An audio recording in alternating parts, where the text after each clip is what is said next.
artificial intimacy is growing so rapidly at the moment. People all over the world are in love, getting married to AI agents and characters. It's warping the minds of young people. I truly think that artificial intimacy apps will be the next TikTok, the next Instagram. There's already hundreds of millions of kids, having best friends and lovers that are artificial, if you like. We really don't know what's going to happen there. This is a whole new thing. That's not even including all the humanoid robots that once they have skin put over them and they're all sexy and stuff, and you add in the AI agents into those bodies, we're off to the races there. Dr. Joel Pearson is a world-renowned psychologist, neuroscientist, and the founder of Future Minds Lab, a cutting-edge cognitive science research group exploring consciousness, the impact of AI on our psychology, and applying the learnings from brain sciences to everything from business to design. He's the author of the Intuition Toolkit, the new science of knowing what without knowing why, a deep dive into the strategies that help us harness our intuitive mind, strategies we unpack in this episode. Dr. Pearson is also the world-leading expert on aphantasia, the inability to visualize mental imagery, a topic that's personally close to me and one we explore in depth throughout the conversation. As always, subscribe to find out why your subconscious might be gaslighting your imagination. There's this thing called the continued influence effect. If you see something, let's say it's your favorite politician or actor or company, and you see some nasty video and then comes out that, it's a deep fake, don't worry about it. Your opinion and your mental model of that person or that thing gets changed in ways that are very hard to unchange. Just telling someone it's a fake doesn't undo the damage, in other words. I think two things can be true. AI is going to be awesome. It's going to cure diseases, solve cancer, climate change, amazing. But the disruption is going to be huge, and that disruption is going to be really hard to handle.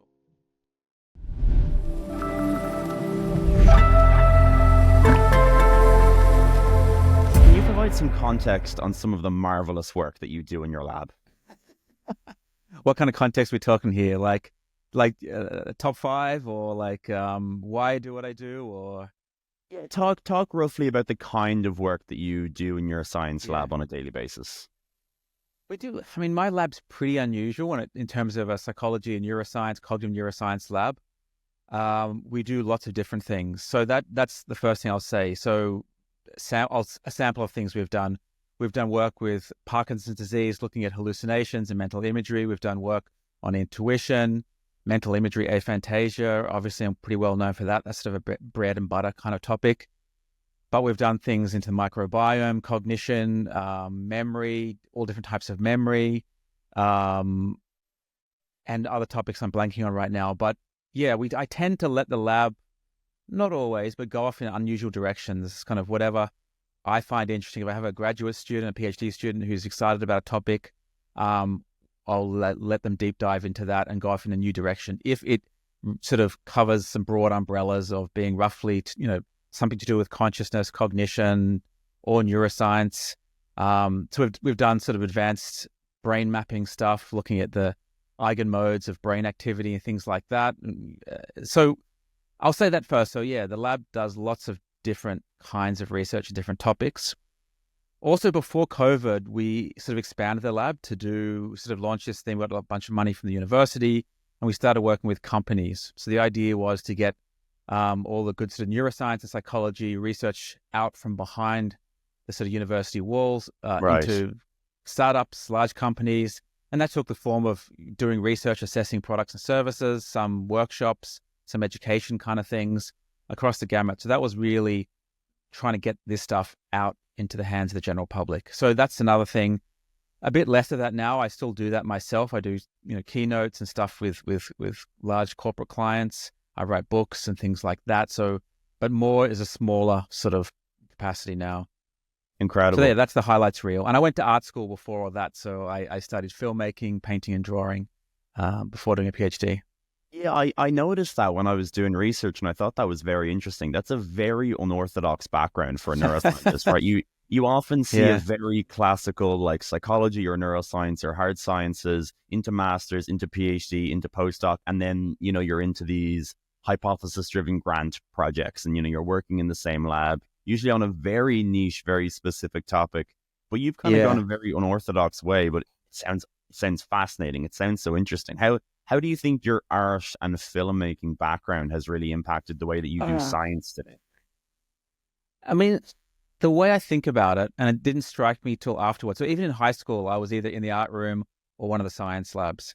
And I was lucky enough to be at a pretty small school where I could kind of do what I want, how I want. And, so they were my two passions even then. And I couldn't decide what to do. I thought maybe architecture, maybe that meets somewhere in the middle. But then I did, what did I do? I took a year off and traveled around Europe, and then did first year science, found that a bit dry at the time, and sort of left that alone, went to art school, did that for a couple of years. And then I started reading and thinking and studying consciousness, first from quite I guess at the time was very alternative point of view. And that, because at that stage, the word consciousness wasn't really mainstream part of psychology or neuroscience. It was just starting to make its way, I guess, from philosophy into neuroscience. And then I thought, I'll put the filmmaking career on hold. And I went back and finished my undergraduate in psychology and neuroscience, and then did a PhD, then moved to Nashville, Tennessee, and worked there for a while at Vanderbilt University. So, yeah. And do you think that it's so interesting? Do you think that sort of artistic lens still plays an impact on how you design experiments, on what kind of projects you like to tackle, on how you think about science? Because a little bit discovery. I think discovery. Sorry, I should have said that before. Discovery is probably the theme that sort of ran between the two. So the way I was whether I was making a film or painting something, it was discovering how shooting someone in this way and then adding this music over it would make someone feel a certain emotion. And then you kind of discover it worked. Right. It felt like discovery. And that's what science feels like as well. And it feels like being an explorer, 200 years ago on a wooden boat and bumping into a new continent, or being up on top of a mountain and finding a new mountaintop, or something like that is the best way I could describe it. And those feelings for me, the high I got from doing art or science felt very similar. Right. So for me, it was kind of like, I could do this or this, but this one, I just fell in love with the idea of understanding and defining consciousness, the nature of reality. And that just took me into the neuroscience direction where I stayed, I guess. Yeah. Consciousness is also arguably probably like the most human element of science in general. So like it's a very animal, connective, emotion, primal. Like you could draw a lot of connections there with art and what art is trying to do in terms of communicating to deeper human experiences. And consciousness is at the heart of that, and not just human experience, but all of animal experience, I should include in that. So, it's quite, you could draw some parallels between, a passionate filmmaker who wants to communicate that raw emotion and experience, which somehow might be at the heart of consciousness in really sort of deep foundational ways. Yeah. Nice. No, I like that. Yeah, that's a nice point. A nice way to bring them together. I mean, often in neuroscience, consciousness gets, broken down into the experience of the redness of red or the wetness of water or something like that. But yeah, it does expand to all those strong feelings and passions and things that drive people. So yeah, I like that. Nice. But it's interesting that wasn't a conscious association that we'd to make. So I think where we're going to go with this now, kind of funnily enough, is in intuition, which I think is, which first off, you define intuition. How do you study intuition in the lab, and how do you think about it? Yeah, so I have a very, very specific and kind of what will sound strict to a lot of people, depending on your audience. Maybe your audience not so much. So it's the learnt, productive use of unconscious information for better decisions or actions. Right? Decision, actions, and it's unconscious information, and it's learnt. So they're kind of very carefully chosen words. So the idea, there's all this unconscious information in our brains all the time, and it's just finding a way to tap into that or use that in some way. And then the learning bit's also important, I think, because I distinguish that from an instinct or something, right? So a baby, you give a baby a lemon and they bite into it and their face screws up, just as ours would typically. Right, that's an instinct, and we're born with that. It's constant throughout our life, more or less. And there's other instincts, that we are drawn towards comfort and don't like discomfort, or we're scared of uncertainty, which is another sort of more high-level one. So I think it's good to distinguish those kinds of things because they're non-adaptive to the environment, whereas intuition is learned, right? Your brain has to learn which cues out in the environment predict good or bad things happening, and your brain has to learn those associations, right? Associative learning. And after there's enough learning happened, and this sort of taps into, I've built these sort of 5 rules around intuition. Once you've learned that, your brain makes these predictions, right? So the example I often give is, you walk into a cafe, and at the second you walk in there, you think, yeah, maybe I don't want to get a coffee here. I don't think the coffee's going to be good. You walk out and go somewhere else. Right. And you're not consciously, rationally, logically going through all the factors you think are going to predict that the coffee was bad. Even, you're not thinking, the music, the hairstyle, the barista, the temperature's too warm in here. They've got tablecloth that's a bit fancy, or whatever it is, right? But there could be 100 different things, but your brain has learned that all those things in combination predicts bad coffee. And again, what's happening under the hood is that because of those associations already there, it's kind of triggering a slightly negative response in your body, right? Your heart rate might go up, or you might start sweating ever so slightly, all these very subtle cues, and your body responds. And that's why people will feel it. They'll talk about this gut response. So there's this thing called interoception, which is this internal perception. So that, I think, is a part of intuition, that you need to sort of learn to tap into these feelings and how your body is responding, because more or less your body can respond to things that are unconscious to you, which is a kind of a strange way to phrase it. But so I can take you into the lab and show you a scary picture of a spider. I can suppress that with something that's more or less binocular rivalry, which is a visual illusion, push that outside of awareness. But I can still see your amygdala respond, the whole parts of your limbic system. I can still see your skin conductance go up. You'll sweat a little bit more. Your heart rate might go up. So your body, parts of your brain will respond, and your body will respond, even though you'll never consciously see the spider. Right. So that's interesting in itself. And turns out to be kind of key to how we create or measure intuition in the lab. It's so cool. That's why I was trying to draw those links, because do you think it's intuition then from your filmmaking and your art and your very human dealing of those experiences that, it was your intuition that led you into consciousness research then, because it was all of those subconscious primings that you got from trying to understand human experience, which is ultimately, the bedrock and the foundation of consciousness. Like, you didn't go in trying to study the neuroanatomy of the basal ganglia, or, like it was a very human element of neuroscience, the most. And I say human, but again, I should expand that to all animal experience. But it's the most experiential field of neuroscience, and that seems deeply rooted in that arts that would have been priming all of that intuition to push you in that direction. I think you're right. I mean, I think most of my big decisions are influenced, or I use intuition in some way. So there would have been something, like you said, about consciousness, about this idea of what is the nature of reality.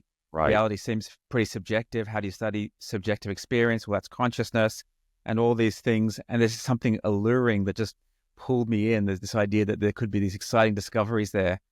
And so, I think that's intuition. Fascinating. Yeah. How do you separate something like intuition and impulsivity? Like, it's coming to the evening on a Friday and I feel this subconscious drive to make a thing of popcorn and eat some chocolate. That, something I think people can generally relate to. That's subconscious information. I guess I don't know how productive it is, so maybe that's where it falls in. But how do you separate out sort of impulsivity and intuition? So this was part of the problem when we started studying intuition, that it was all kind of a bit confused in the literature. Right. So people were arguing back and forth. They're saying, no, psychology is really good, you can trust it. And then people saying, well, look at addiction, look at gender bias, race bias. Of course you can't trust it. You should stay away from it. And the way I tried to approach it was separating out all these things. And so that's why I said productive use, so the positive use. When you follow a cognitive bias or you try and do something with probabilities and you get led astray, that I don't call that intuition. I call that misintuition, like a misfiring of intuition. So I just made up that word. I know it sounds like misintuition, like a beauty contest or something like that. But I just thought it was the word that fit the best. So what that kind of lets you do is separate out the positive use cases and call them intuition. And then these other things that I don't want to call intuition, that lead you astray, let's call them something else. So misintuition. So a cognitive bias, I would put it under that bucket. Addictive substances, I would put under that misintuition. So in the book I published last year, the Intuition Toolkit, I go through, so there's 5 rules of intuition, and I use the acronym SMILE to help people remember that. And the I in SMILE is for impulses and addiction. And so one of the rules is don't use your intuition for anything that has addictive power. So that, of course, is food, drugs, alcohol, gambling, social media, checking your email. So, and the important thing here is really not, like you were sort of suggesting, not to confuse that pull, that drive towards the thing, right? I want to check that social media post right now, right? And that's not my intuition telling me that somehow my brain's figured out this post is going to go viral. It's the addictive nature due to the way that social media platforms have been designed, basically. Right. So we don't want to pretend. Can you hear all the birds here? No. Oh, there's all these birds just out there. I don't know. Sorry, even though the sun is setting, the birds are singing loudly. Beautiful. So yeah, we don't want to confuse addictive drives and cravings for intuition. So that's an important one.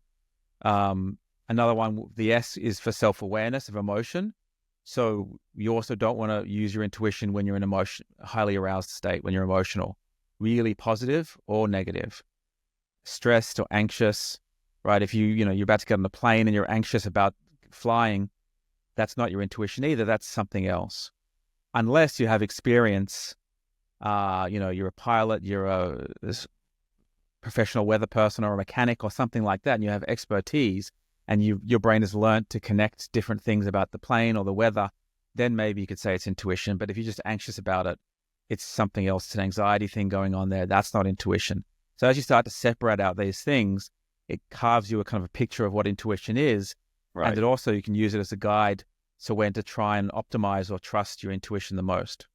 Makes sense. That makes a lot of sense as like a functional division about how we think about the two things. I'm curious if you think they are actually distinct mechanisms neurologically in the brain and body. Like, is something like an impulse trigger and an intuition trigger, are those human labels? Is that a language invention? I mean, they're both going to be, they're both going to have overlapped architecture because they're both around associative learning. They're not going to be exactly the same because they're just different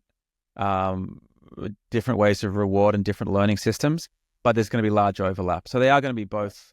And I'll sometimes say you can think of, highly addictive things as the learning system on steroids or something. It's just amped up. So the M in SMILE, so another rule is that you need to have mastery for something before you practice your intuition. So you've never played chess before, you can't sit down and be an intuitive chess player. Right. You got to put in the hours, and your brain has to learn the association between the pattern of the chess pieces and then what could happen next, the good or bad outcomes. So that learning, that associative learning, is crucial to build up that time and that experience with the thing. So yeah, they're both going to rely on learning systems to some extent, but from my understanding, they're not the same. Right. What do we know about the mechanism of intuition? You've mentioned associative learning. That seems very critical. What are sort of the other components of intuition? Yeah, I think the interoception is an important one. And I'll also say that, I mean, it's very early in the sort of history of intuition. It's scientific study of intuition, I should say. So that's the other thing. Going back to my definition earlier, lots of people have very different definitions.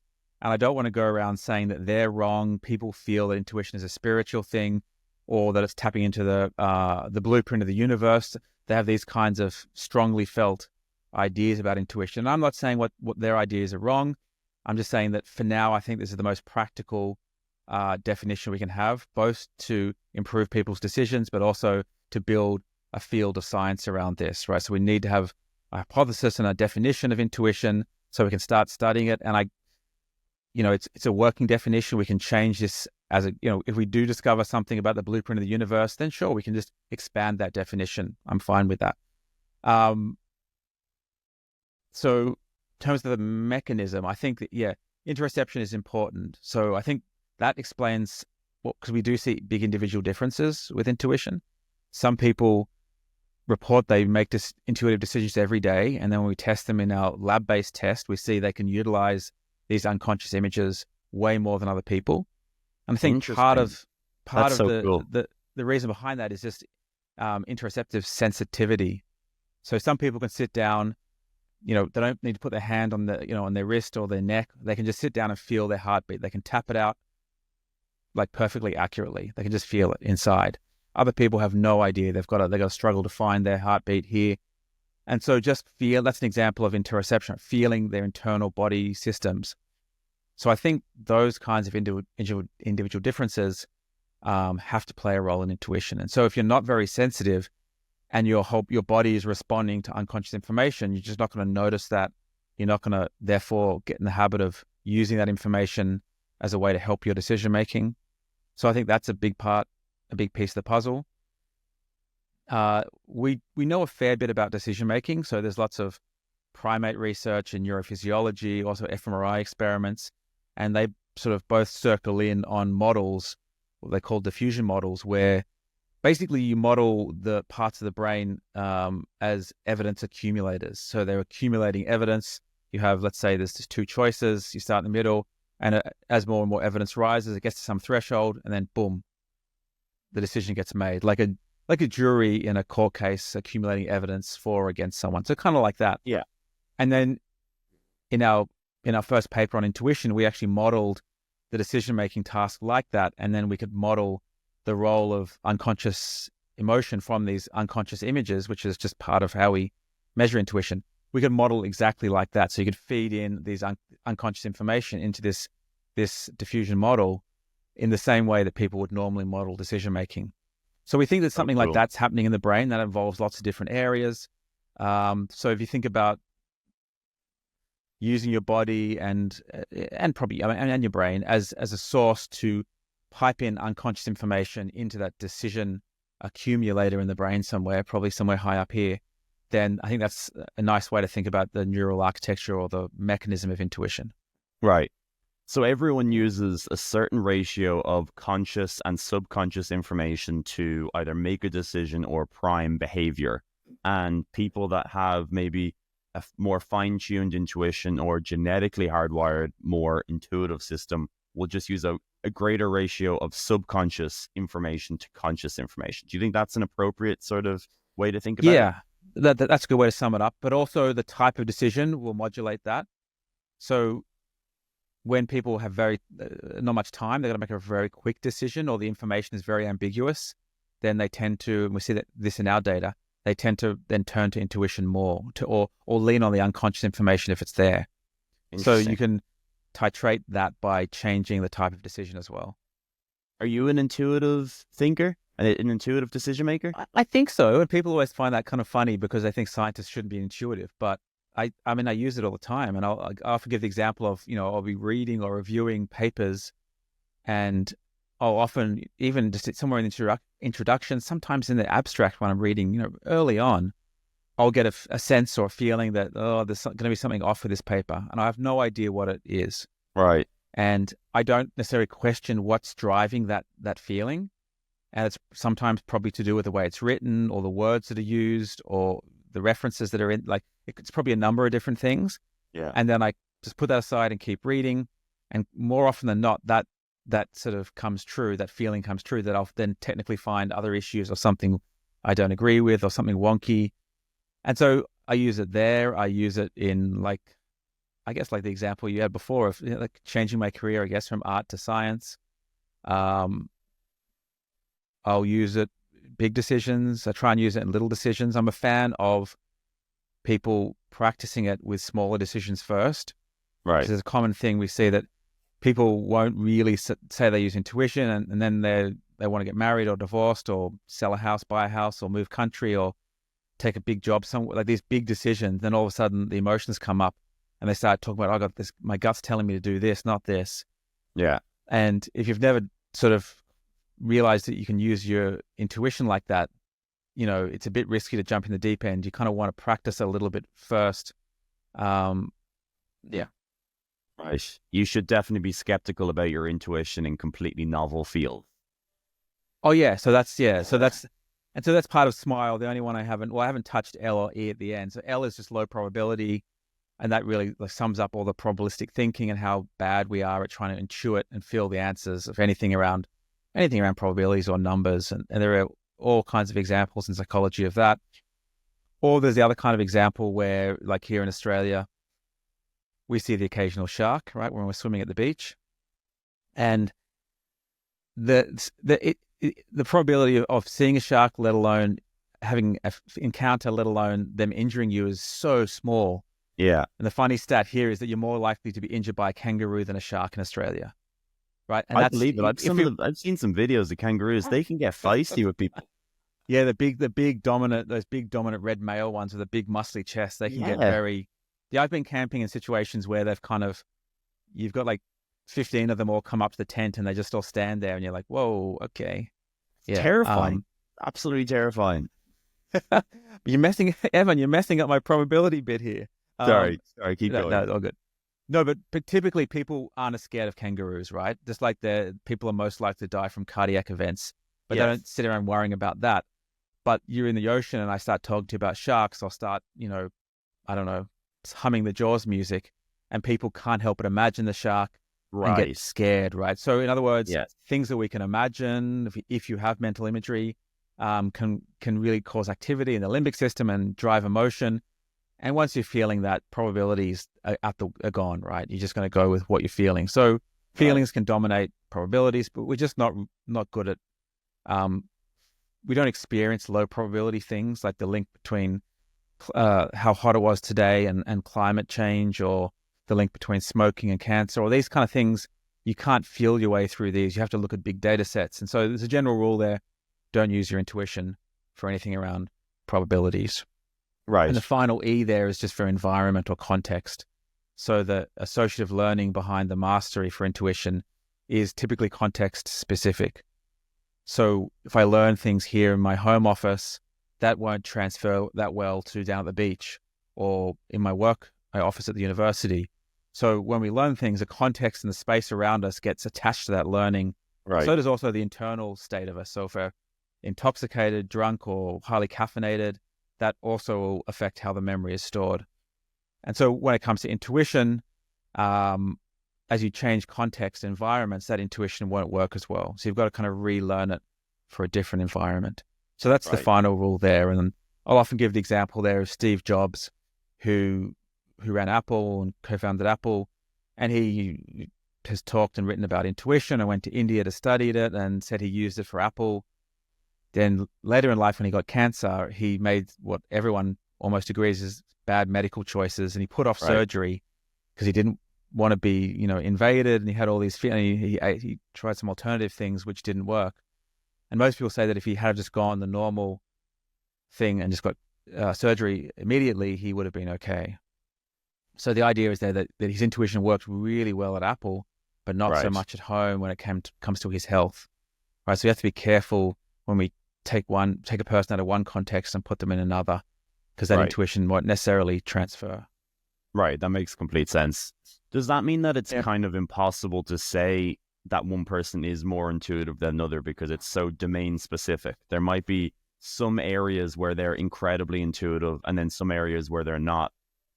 Or is there correlations between people using intuition in some domains and then applying it to others? People report that with questionnaires, but we haven't had a chance. I haven't seen any really good convincing data on that, about looking at it. I think sports, physical, so my definition includes actions. So I think intuition in sports are a really interesting field. And I don't think there's a lot happening there, but if you're playing football, you've got to kick the ball. Someone's running, you don't have time to sit and think through the different options and which one, this feels the best, and you just do it straight away. So I think that fits in with intuition. That was actually what I was going to say. Yeah. Because I've been a tennis coach for 23 years. So there we go. Yeah. So I'm a huge fan of tennis. So I'm very intuitive on the tennis court. If someone feeds me a ball, I can close my eyes within 1 second of it, and I'll just walk to the ball and somehow hit it back with my eyes closed. Because because I have such a predictive model for where that ball is going to show up. And I can land it right on the strings at the sweet spot and everything. So I think I have a very fine intuition for motor sport coordination, paddle, table tennis, all of these different things, but I don't know how much of that crosses over into my business or work in terms of my intuitive thinking. Are those separate systems, do you think, motion, motor intuition and I think so, because yeah, there are these really cool experiments where the classic, the most famous case of this is an individual who had suffered carbon dioxide poisoning in the shower one time, and she passed out. When she came to, the doctors were examining her. Her vision was all messed up. It was all like a Picasso painting. It was all like chopped up and then right. glued back together. It was all kind of, she had ended up having damage to the parts of her brain which could glue the objects back together. And then in the subsequent weeks, when the neurosurgeons and neurologists were testing her, they were writing something down with a pen, and she said, "Oh, pass me the pen. Is that a pen you have? Pass me that." And they put their hand out past the pen, and she reached out smoothly and grabbed the pen without any incident or hesitation. And her hand was even oriented in the right horizontal manner. Mm-hmm. And they turned the pen vertical, asked her again, and she grabbed it vertically perfectly again. And they said, "Oh, what's the orientation of the pen or pencil?" And then she said, she just guessed, and she was off. She couldn't. So her vision was messed up. She couldn't see what the orientation. And if you see the data, it's just random.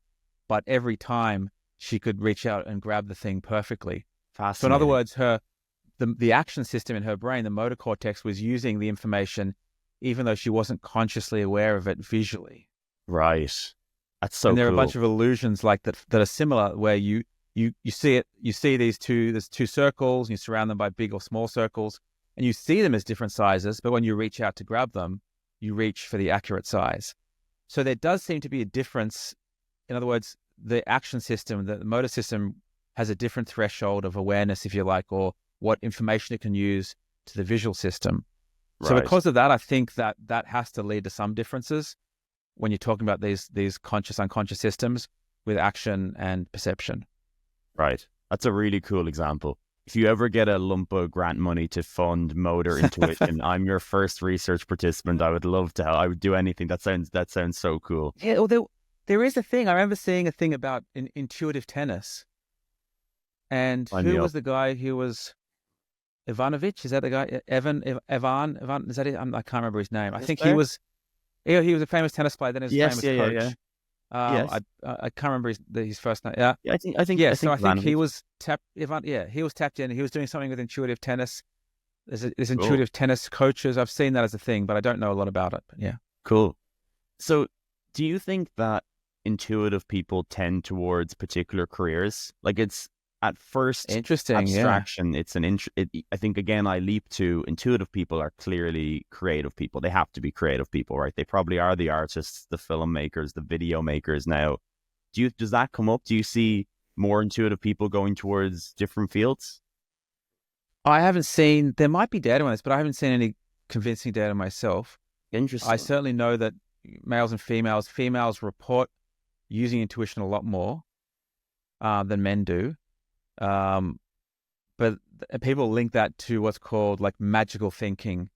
That when you ask questions about being, spiritual things and magic, and that women are also more likely to believe in these things, right? And men compared to men, except when it comes to sports and betting, then men will say all kinds of things like, yes, if you cross your fingers and stand on one leg, then your team's going to win. So that's this weird outlier in the data, and so. That's funny as There's well. also data, I think, that women report feeling emotions more strongly. A lot of this is self-report questionnaire stuff. So we haven't had a chance to study these kinds of differences with our objective lab-based measure of intuition. So I don't know about career choice and jobs and things like that. But yeah, intuition as a concept is different in different parts of the world as well. In Asian cultures, it seems to be more looked up to. It seems to be more important than in the West, generally speaking. But yeah, the job thing is interesting. Yeah, I don't know.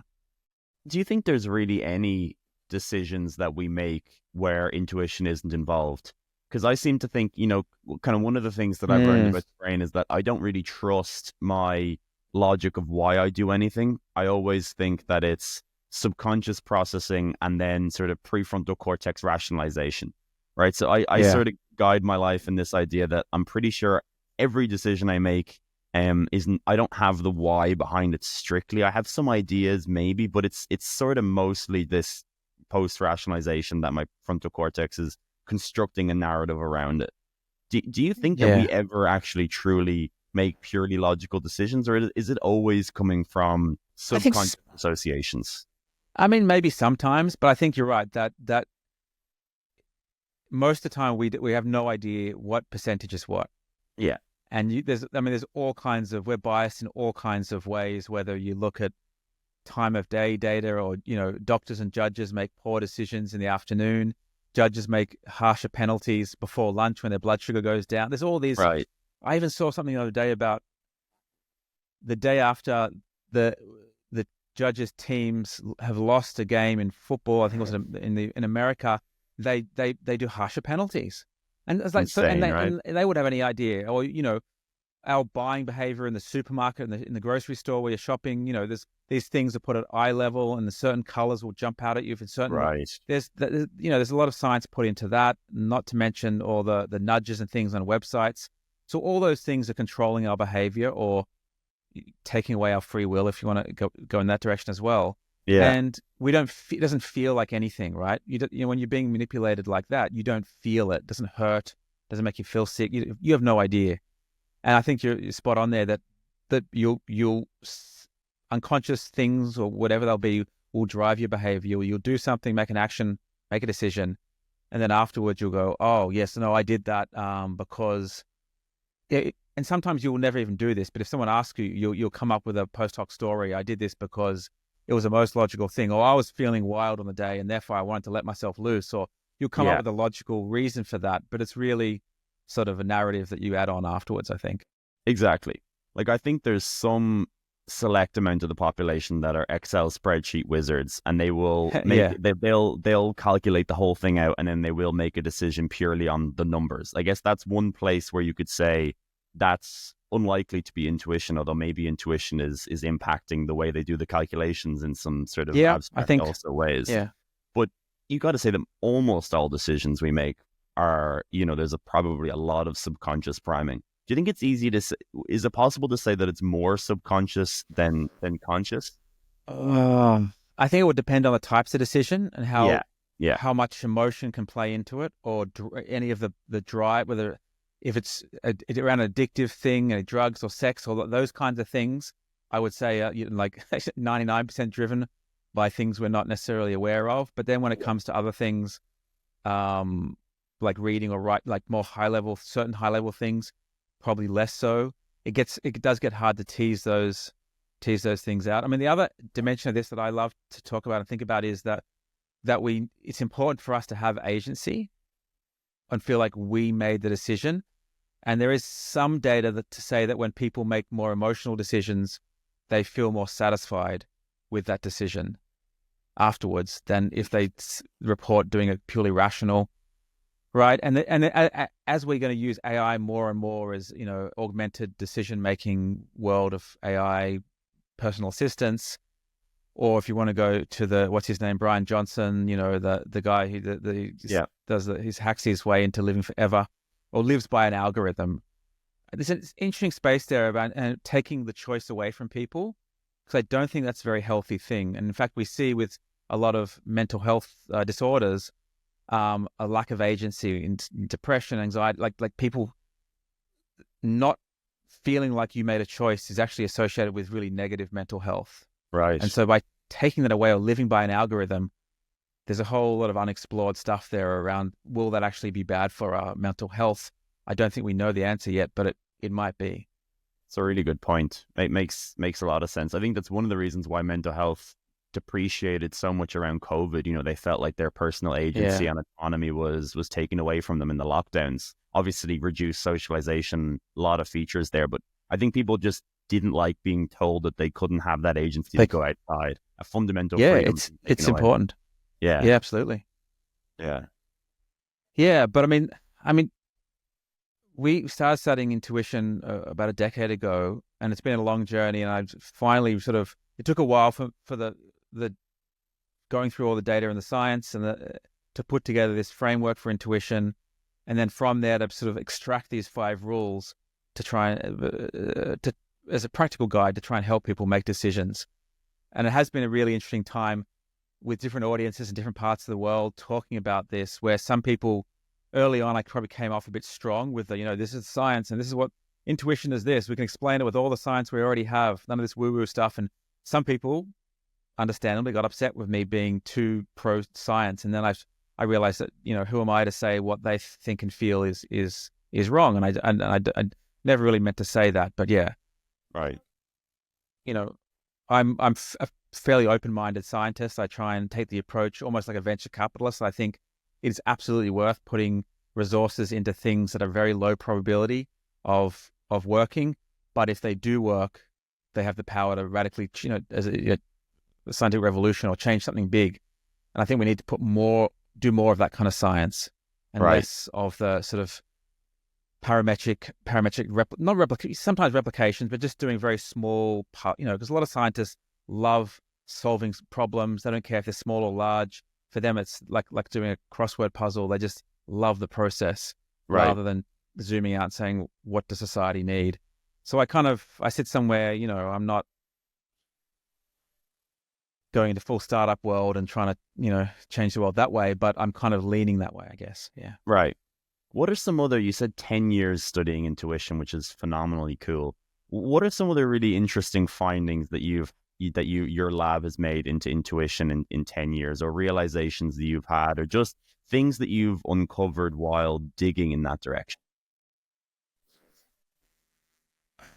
I mean, there's the pure science stuff. And I think it was just building, this is one of my passions, right? We'll get to this again when we get to mental imagery and aphantasia, that I love taking things that seem too hard to study, that seem too fluffy, that a lot of conservative neuroscientists just written off, put in the too hard basket, and really taking a tabula rasa, starting from scratch, first principles approach. How can we build a tool to measure this? What's the minimal definition we can have? And let's just work with that.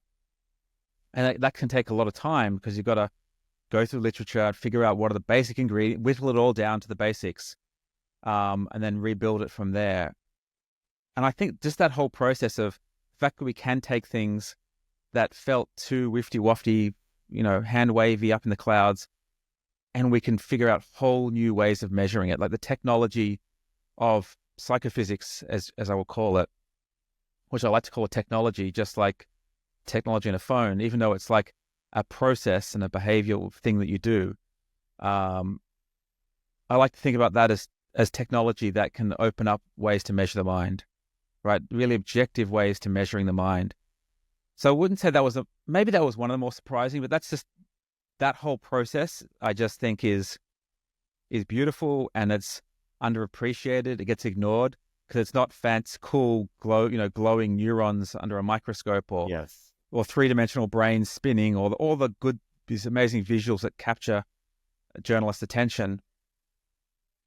But if we want to study who we are or mental health or cognition, consciousness, then we need ways to objectively measure that. Interviewing someone, it's okay, but it's not great. Questionnaires are a little bit better, but again, they're very subjective. We'll get into this with aphantasia, right? They're always measuring the thing you're trying to measure and the person's criteria for answering the question, whether they give it a 1, 2, 3, or 4. And so you and me could have the same internal experience, but I could decide to give it a 5 and you could decide to give it a 1. So we're trying to measure two things at the same time, which is a bit icky. So I'm just a massive fan of building psychophysics technology to measure the mind objectively and reliably. But also when I started doing the research for the book, interviewing people who use their intuition. So John Muir is a famous mountain climber here in Australia, but he's broken records. He's in the Guinness Book of Records, for doing things all over the world. He was summiting Everest in the 80s, early on before there was oxygen and all the high-tech stuff now. And he talks about using his intuition, rock climbing, mountain climbing.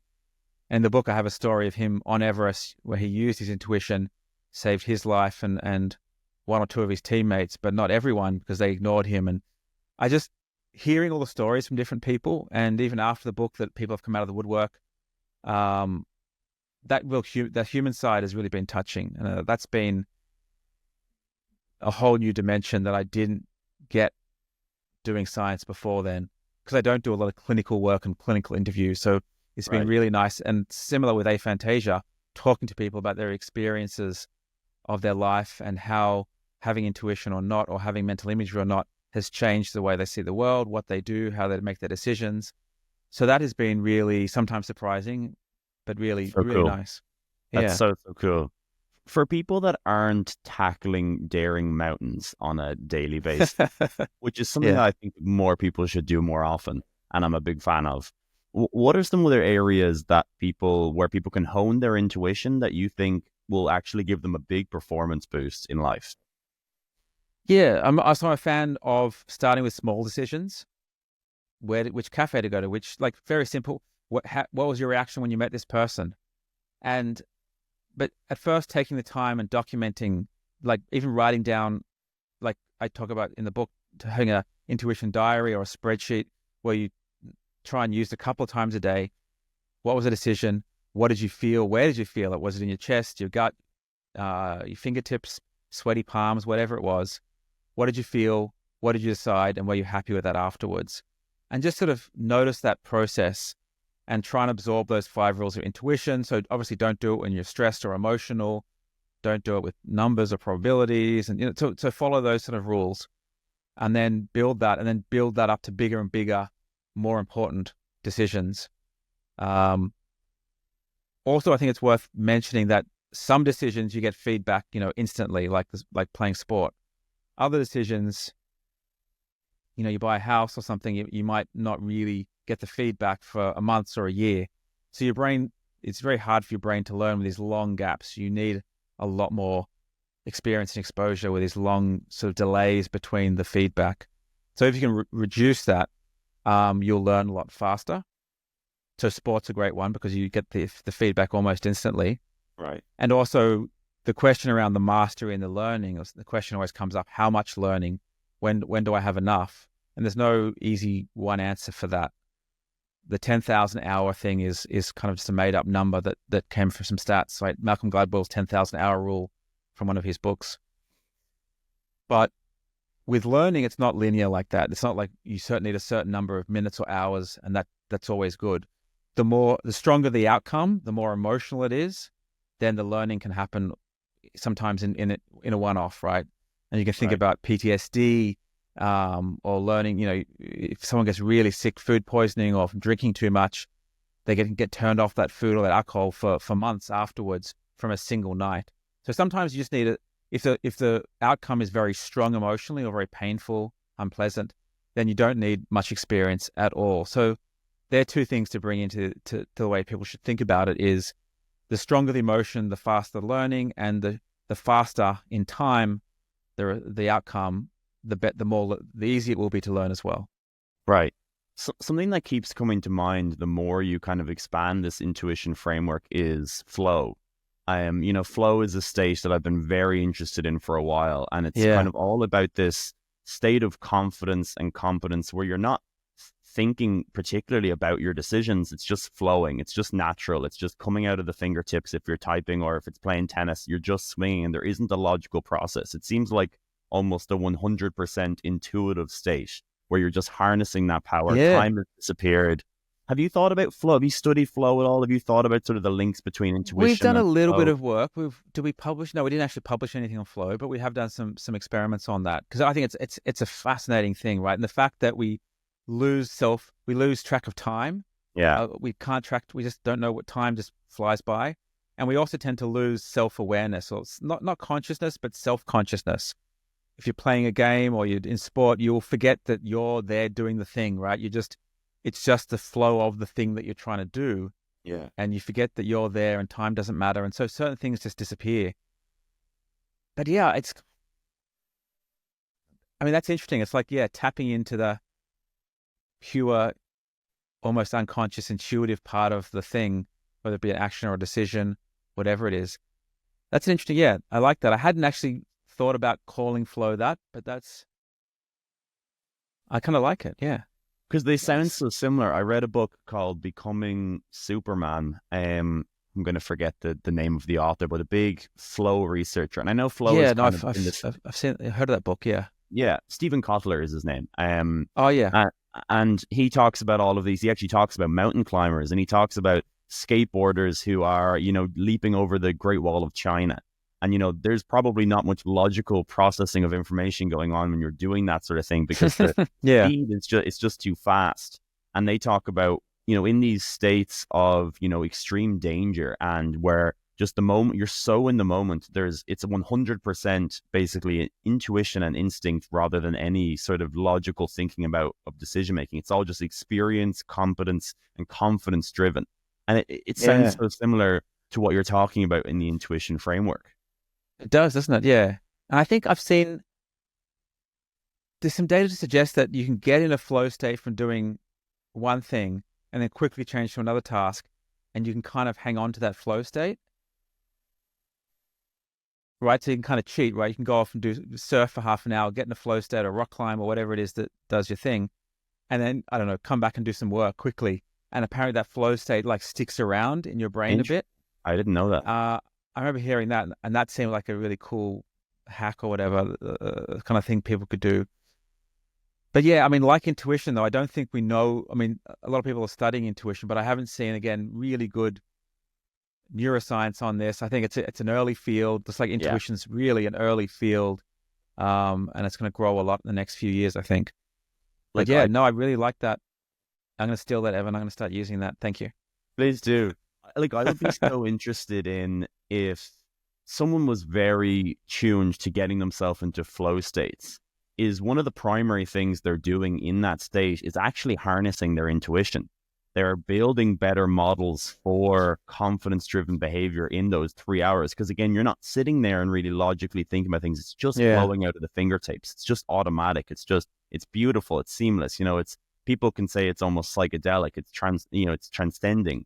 And it feels like what you're doing there, and you're getting really tight feedback loops is also a feature of flow. There's a skill difficulty gap, and you're just reaching up to it, and you're getting these feedback loops of learning. But it at least feels that those moments are when you're really harnessing your intuition for an activity, when you're really mastering it, and you're at your peak of your ability, and then that's the intuition that's really getting harnessed, that's really getting reinforced and consolidated. Yeah. Okay, I'll try and find a student we can start. I always start with a good place to start would be looking at the individual differences. Are the people that can really use their intuition well in our lab-based test? Are they also the people that get into flow really easily, stay in flow, have high reports of flow? I think that's a good place to start. And if you see a nice correlation there, then it starts to suggest something, and then you move on to the next experiment, the next one. And also, with flow, the task has to be just like in the Goldilocks zone, right? If it's too easy, too hard, that's the idea, get bored, I think. Or you get too frustrated, and then you can't get into flow. Yeah, interesting. I'm in if you ever get funding for this. I'd say this would be so much fun for me. I find this fascinating, because I almost I kind of got fascinated in flow when I read Csikszentmihalyi, always butcher that name, but a good while ago. And I think flow is so fundamental to life, that dissolving of the self and dissolving of time. And I love to go on long endurance runs in the woods, and I just get this complete loss of time, complete loss of self. And it does just feel intuitive. There's something that's it does. Deeply intuitive about it. I agree. When I run, in forests, or as we call it here, the bush, right? I love doing that for the same reasons. The literal visual flow, but also the flow state. But when you're running, right, I won't calculate, that's a good place to tread, like on that rock, on that angle is better, or it's going to be too slippery. Right. It feels very intuitive. It just happens. Yeah, you just feel that's the same way as passing the ball in football or something. Yeah, exactly. Yeah. Do you have any evidence in the lab through working with patients that you have been able to improve someone's intuition? Yeah, so in the lab-based the measurements, we see it get better over time. But that's specifically so the way we design that is we show people positive and negative images. So there might be some snakes and the spiders, or a shark jumping out, like quite scary stuff. And then, flowers and puppy dogs. And the idea is, so we show those one picture to the person, then we suppress that with a visual illusion, kind of like binocular rivalry, but it's like an amped up version of that, where we flicker bright stuff in one eye. and that Could you explain suppresses. that just a little bit, because I don't think that's a concept that maybe some listeners will understand about Yeah, how you're basically imprinting something in their maybe first conscious experience, but then blickering it out of there. It just explains sort of how you're basically yeah. So implanting binocular subconscious memory. rivalry, which it's a good investment now because we'll talk about it with aphantasia. But so if I just put my hand up in front of one eye sees my hand and one eye sees you. So I'm putting my visual system into a state of literally rivalry. Right. I get very different images. So my brain can no longer fuse that together to give me the 3D depth. Right. So normally your eyes, you see pretty much the same thing, but there's slightly different views. Bang, you get 3D depth perception. When things are too different, it clashes. And when the brightness and the strength of those images are equal, you get this beautiful illusion called binocular rivalry. And so if you set that up right, you'll see whatever goes to one eye, then that'll disappear outside of awareness, and the other eye, and it just vacillates and oscillates back and forward. And the interesting thing is when you see one of the patterns in one eye, the other thing to the other eye is completely unconscious. But your eye's still seeing it. It's still being presented to the eye. Right. Your LGN, your early visual cortex, is still processing the thing, and different parts of your brain and the amygdala and things will still respond to emotional images. So we know it's still being processed. You're just not conscious of it. Now, we do something called continuous flash suppression when we try and measure intuition in the lab. And that's very similar to this binocular rivalry illusion. But instead of the two patterns, I make this pattern like very, very bright and very strong, make it flickering. And because it's so powerful, it just suppresses whatever's in the other eye for long periods, like 5, 6, 7 seconds. And so we can put that on and show someone a picture of the snake and then flash this thing in the other eye, and they never see the snake. Right. But it's still being presented to their retina, being processed by their visual cortex, and you can see their skin conductance changes, their body's reacting, their amygdala, the emotional parts of their brain are reacting as well. So that's really cool how examples of what's happening that's all the time, but we just don't know it, right? Like the brain is processing so much and it's changing our physiology, but it's not reaching conscious awareness. Again, something that's happening thousands of times in a day, but obviously by virtue of it not reaching conscious awareness, we don't know of it. And because of that, we don't often think about it. But I think it's a really, really interesting thing. Well, that's how to recreate the situation in the lab in a way that you can study it.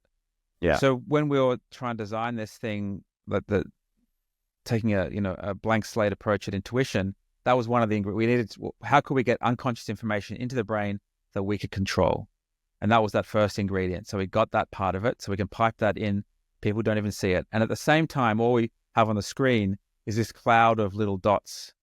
And this is a popular way to study decision-making in neuroscience with humans and non-human animals. And that most of the dots are moving randomly, but a few of them, a small percentage, will be moving to the left or the right. And so you can't tell straight away. You got to kind of look at it for a second and go, oh, okay, to the left. So it's super simple. And all people have to do is look at this cloud of little, like static, like one of those old school analog TVs, this fuzzy thing. It's a bit like that. Right. But you can't see the answer straight away. So all they're just looking at the computer screen. They see these flashing colors on one side, suppressing the picture. And on the other side, they see the dots. And all they have to do is hit a button and say, oh, the dots are moving to the left. And that's the end of that trial. Then another trial, oh, now to the right. And we just repeat that over and over. Cool. Now, importantly, what we're doing, we're presenting, say, negative images whenever the dots are moving to the left and positive images whenever the dots are moving to the right. They never see these positive and negative images. They're always suppressed from awareness, and we have ways to control that. So in other words, the positive or negativeness of the images are synced with the directional answer or the answer to those the cloud of moving dots. So these are positive, negative, like emotionally valent in some way that you've characterized? Yeah. Yeah, so they're nasty pictures of snakes and spiders or guns or wounds or nice, like I said, flowers and puppy dogs or kittens, like very nice.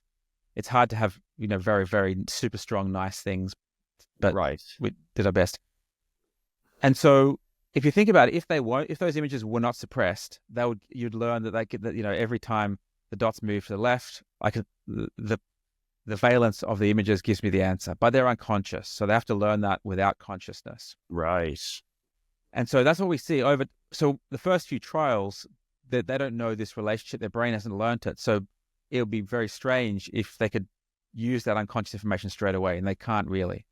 So it takes some time. It takes quite a few trials until you see this boost of the people start to be able to capitalize and utilize the unconscious images.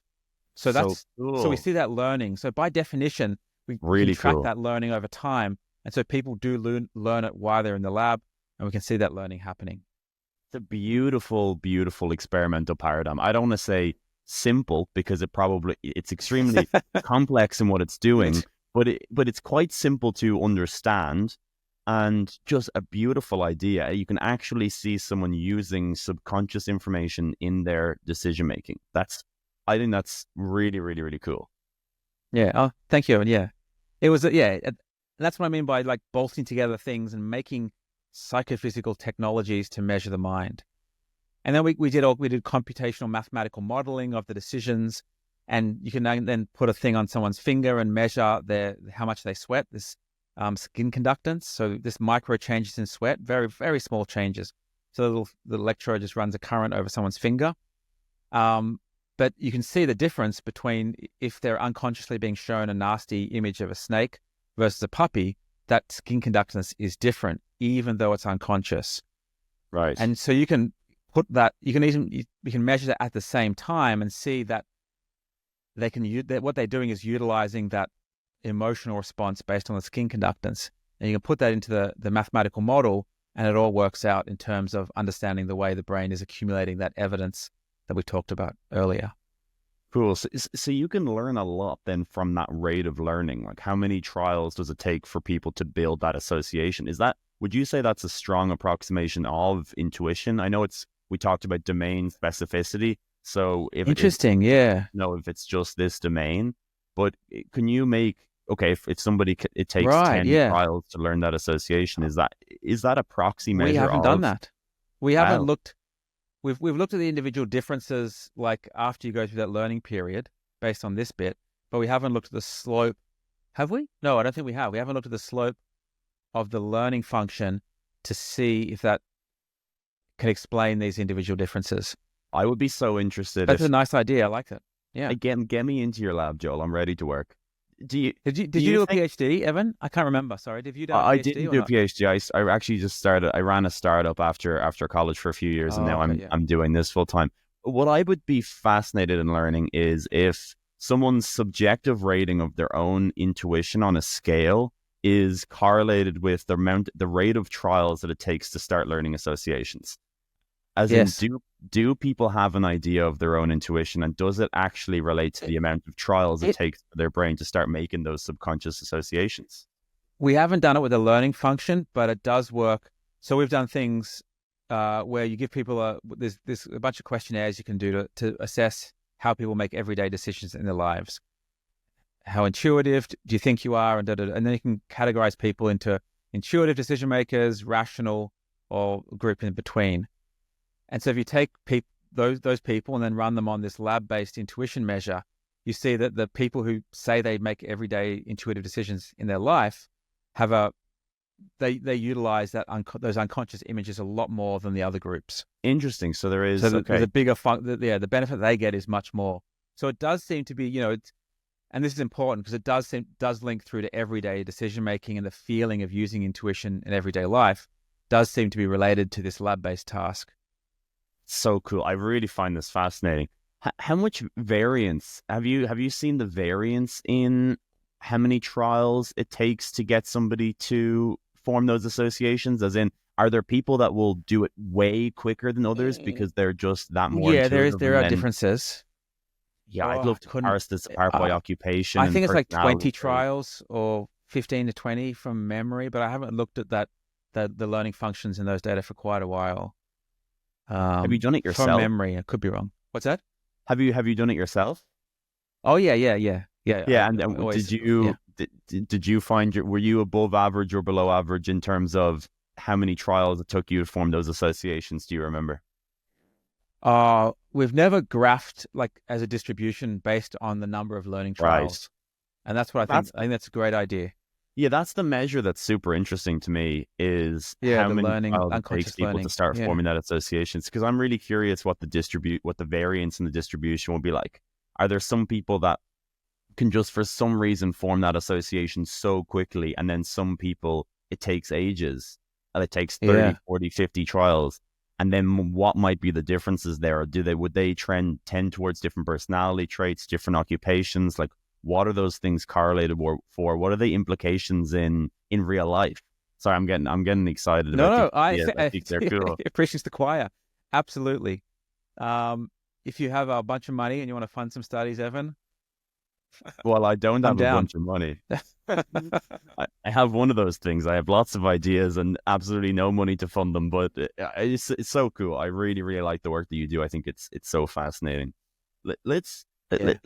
let's go to aphantasia, because Yeah. this has been really topical in my life at the moment. Do you want to let's start with you in terms of how did you get interested in aphantasia? Maybe start with what it is and then how you got interested in it. Yeah. So aphantasia is the name given to people who don't have any ability to visualize things. In other words, see things in their mind's eye. We'll call it mental imagery. Won't use the word imagination because that's a broader word, but just to visualize. So, for example, if people are listening, if I close my eyes, and I think about what an apple looks like, I have a conscious sensory experience of an apple. And that's not like holding an apple in my hand and looking at it, nothing like that at all. But I do see like the little stalk and some of the shapes, and I can't see the whole thing crystal clear, but I can zoom in and see bits of it clearly. And it's fleeting. It takes some voluntary effort for me to form it. So that's a conscious sensory-like experience of the thing that's not in front of me. I'm recreating it, but effortfully, voluntarily in my mind, on my mind's eye. So some people can't do that at all. They try and it's just black on black is one description I hear a lot. And then there are people at the other end of the spectrum who say they can replay a movie and they swear to me it's the same as watching the movie on their iPad or something. Right. So, but yeah, aphantasia is the inability. And initially we just talked about this and thought about it just visually, but it turns out it extends to all the different senses. In fact, you can have a full multisensory aphantasia. So you can't conjure up, you can't hear a tune in your mind's ear. When you read to yourself, you won't hear a voice in your mind.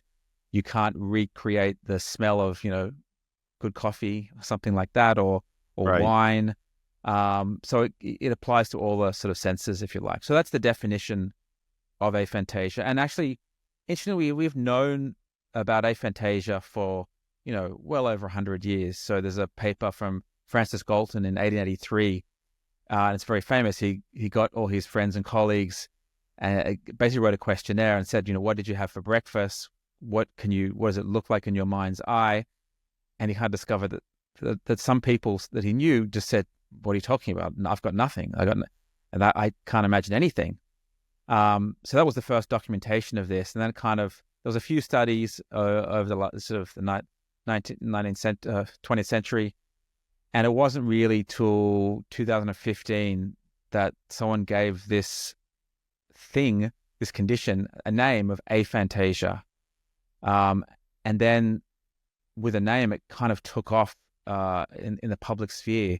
And I'm blanking on the name of the guy who works at the New York Times, but he wrote a piece first in a different journal and then in the New York Times, and then it kind of exploded as a field, and people started coming out of the woodwork saying, "Oh my gosh, I've never been able to imagine things. I didn't realize there was a name for this," and it just took on a momentum of its own. Then it's been amazing to see, sort of the decade since that.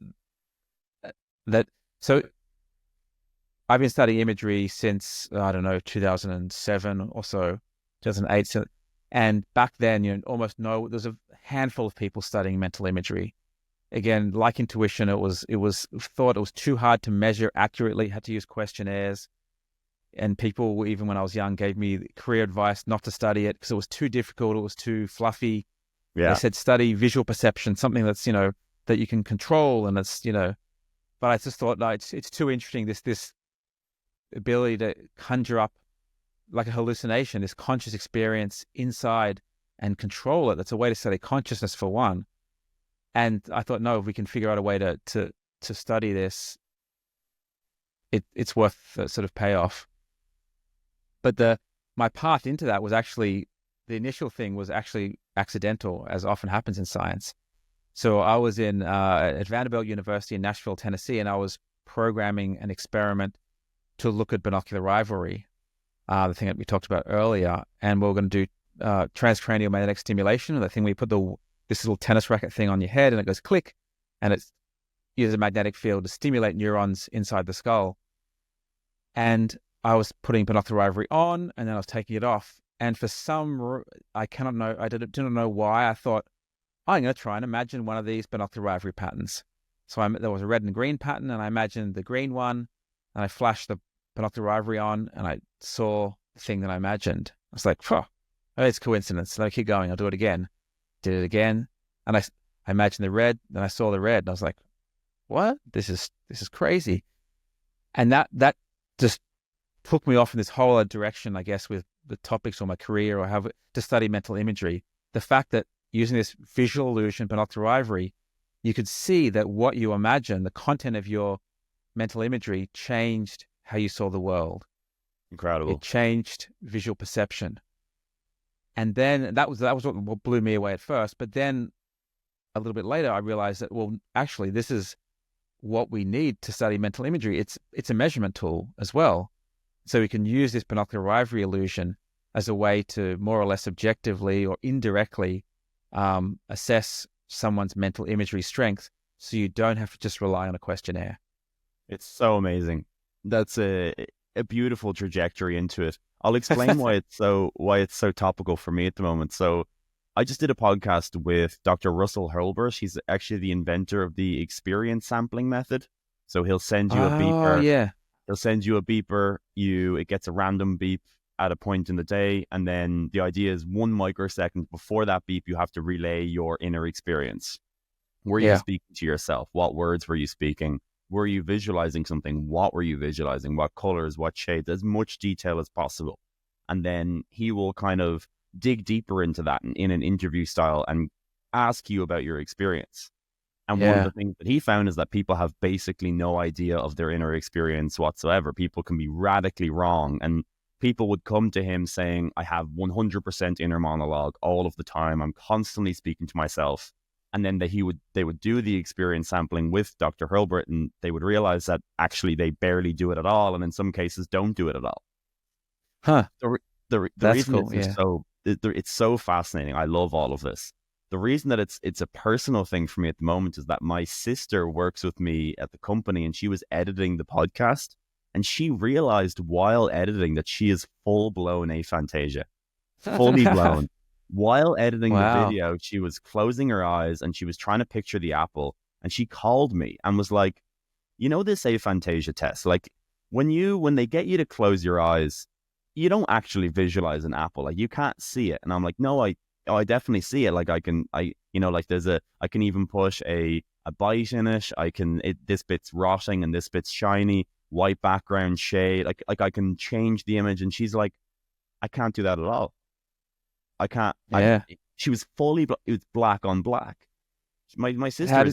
How did she feel about? Was she upset, or was she shocked, or was she didn't care, or what was her reaction?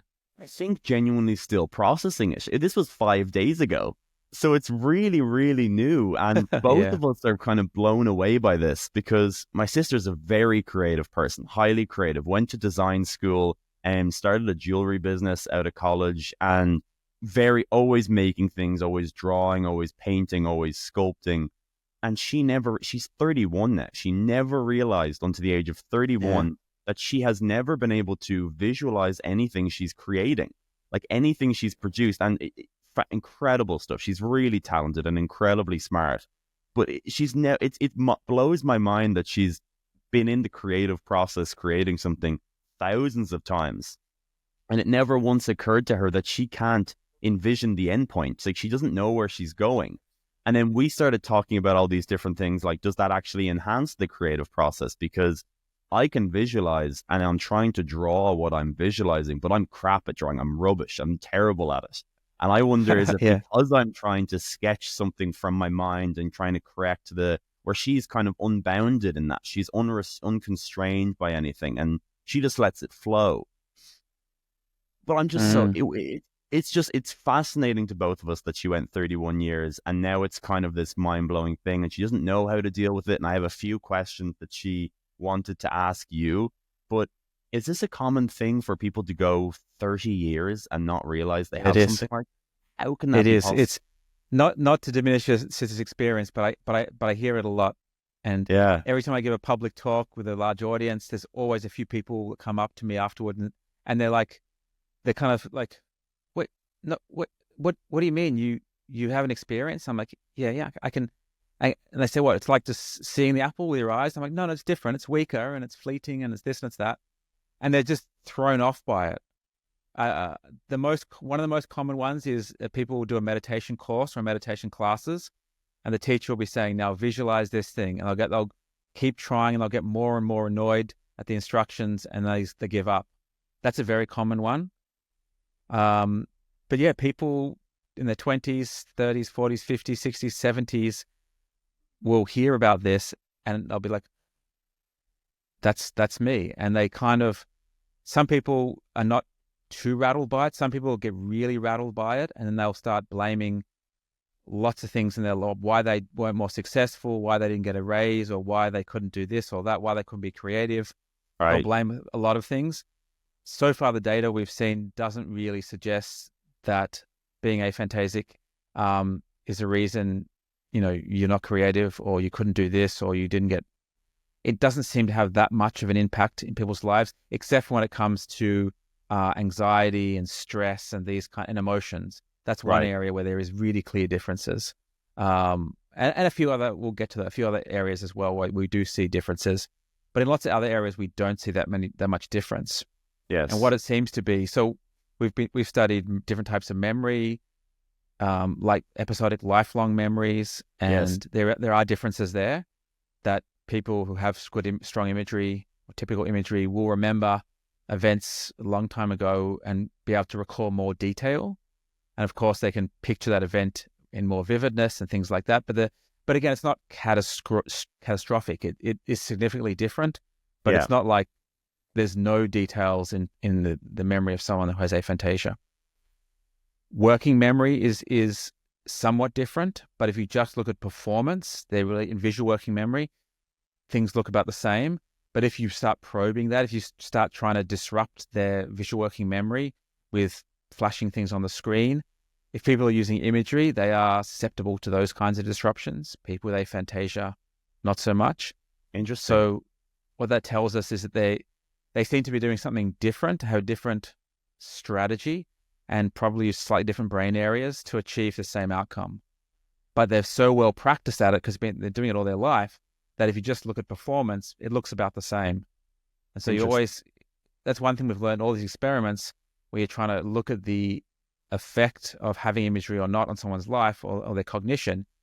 You can't just measure the performance thing. You have to ask, what is your strategy? How are you doing it? You have to try and disrupt it, because it's very common that they will be doing different things, but they're just as well practiced at it, so they don't perform any less at the thing. Right. There are lots of artists, visual artists, painters, drawers who have aphantasia that I've spoken to.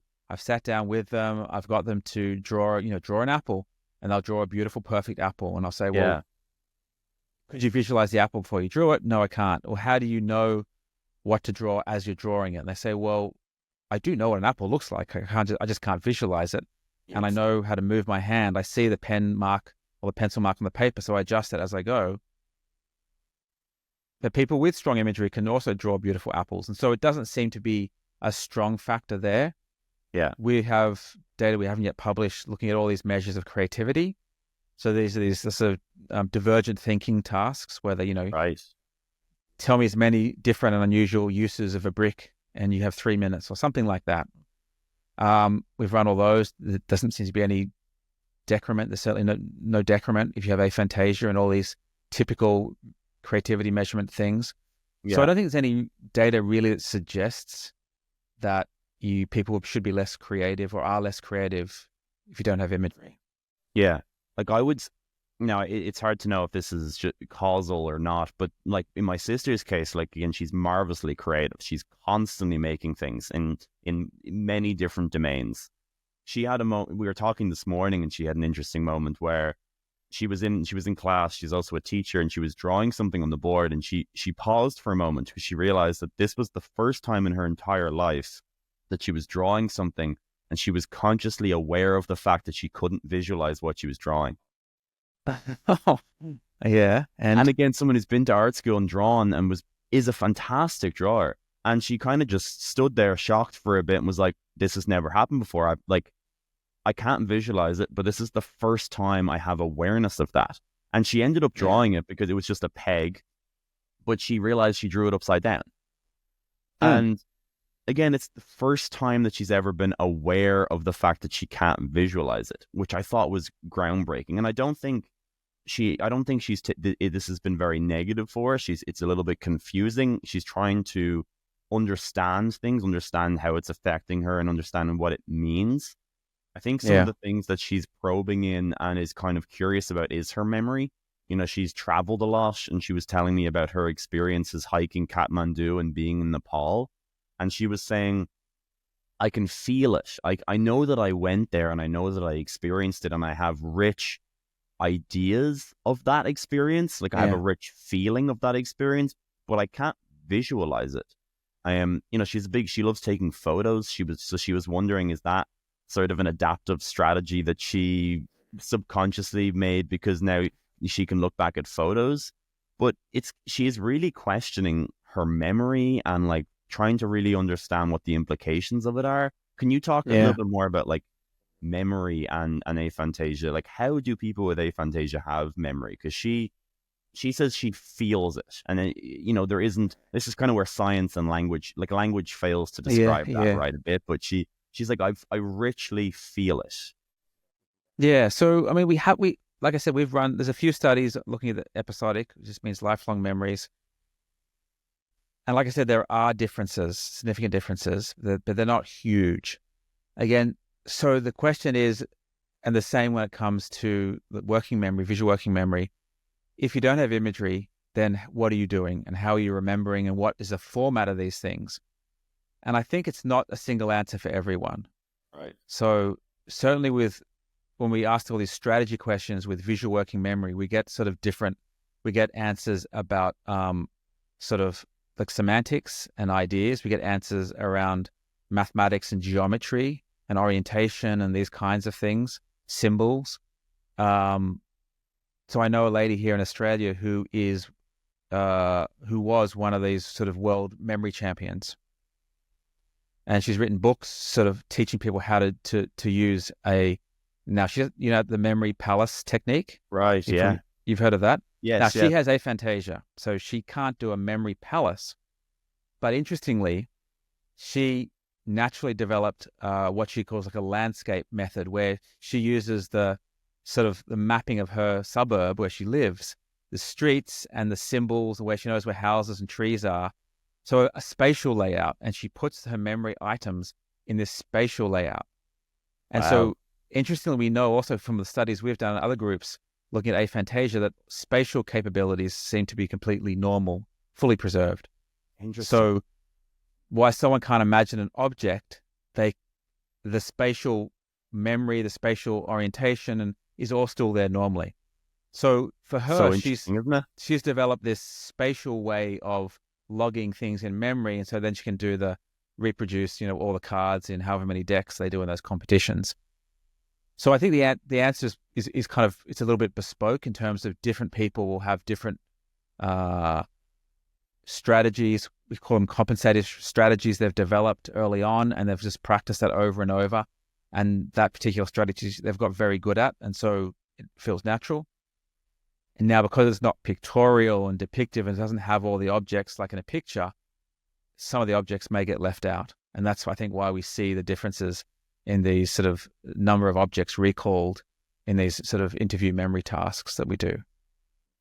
Am I right in saying that it's a distribution, it's a variance of ability to visualize images? So say you have a spectrum of 0 to 100, and everyone will fall on that distribution of how high a resolution image that they can visualize to sort of an arbitrary cutoff point that we call aphantasia, or aphantasia might just be 0, but everyone has a differing ability to visualize images.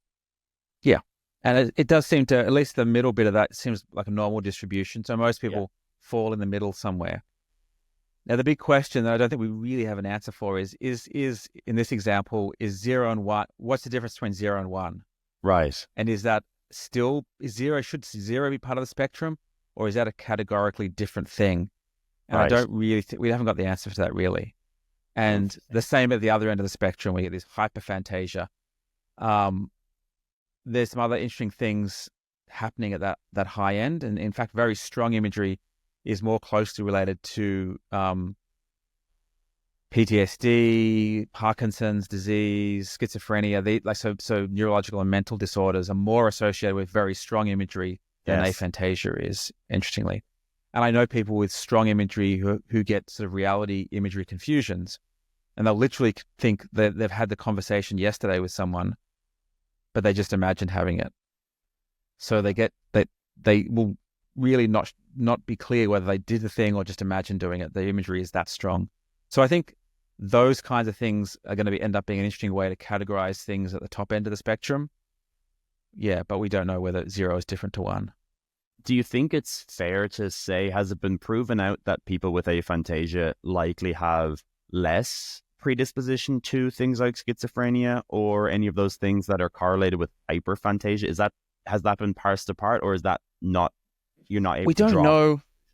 I mean, looking at the data, that even people with schizotypy disorders or schizophrenia do seem to have strong and vivid mental imagery. No one's done a study, to my knowledge, looking at aphantasia in that population, and the same with Parkinson's. Really interesting. But we've done studies linking so most people with Parkinson's disease end up getting visual hallucinations at some point, right, independent of any medications. And those that go on to get the visual hallucinations have much stronger imagery. So we've done that kind of work. We've published that. Now, when it comes to anxiety, though, we do know a lot more about that. We've done a few studies on that. So the first study we did was we got people to come into the lab. They sit in the dark room. We put the skin conductance thing on their finger, the little electrode, to measure their sort of emotional arousal. And they just read off words on a screen. And they're kind of things like you're swimming in the ocean. You see a dark shadow. You look back to the beach. People are screaming. Something bumps your foot. And then it builds and builds until the shark attacks the person. Or you're rock climbing and the rope snaps and your fingers are slipping. And it's kind of graphical. And the idea, we wrote these sort of little vignettes to try and see if there was a difference between people that had imagery or not. And when you look at that skin conductance response in people with aphantasia, it pretty much flatlines. People with typical imagery, it sort of pretty much on average goes up monotonically. So you do see a difference there. So there does seem to be a role, I think, for imagery in translating words or thoughts into pictures, and therefore it drives stronger emotional response, like the shark attack thing. So there does seem to be a thing there. And then if you think about that, how that relates to anxiety, there's a difference. It's going to be a difference there. So we ran another experiment where we got people to come into the lab, and again, the same two groups, and they watch a real video, which is quite nasty, of a real car accident. And unfortunately, it's not very nice to watch, but it's a way that people often try and reproduce a version of PTSD experimentally. Right. So they watch the thing, and then they wait sort of 10 minutes, and then they fill out a thing. How many times in those 10 minutes they think about or have any flashbacks about the video? Then we send them home with an app on their phone, kind of like that experience sampling version of that, which pops up a couple of times a day, and they just report how many times, do they think since the last time it popped up, have they thought about that film? Did it come into their mind? What was the nature of it? Was it the sound? Was it the visuals? Anyway, so over those 7 days of collecting those data, people with imagery had significantly more intrusive memories. Right. Makes a lot of sense. Compared to people, with aphantasia.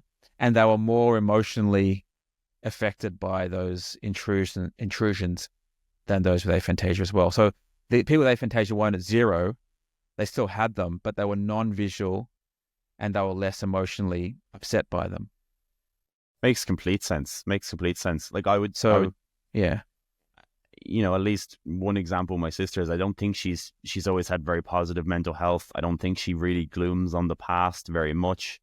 That's very interesting. I mean, it makes so much sense. Do you think that there are any other adaptive advantages to it? I read somewhere that there might be a higher amount of like theoretical physicists with aphantasia, because that's interesting.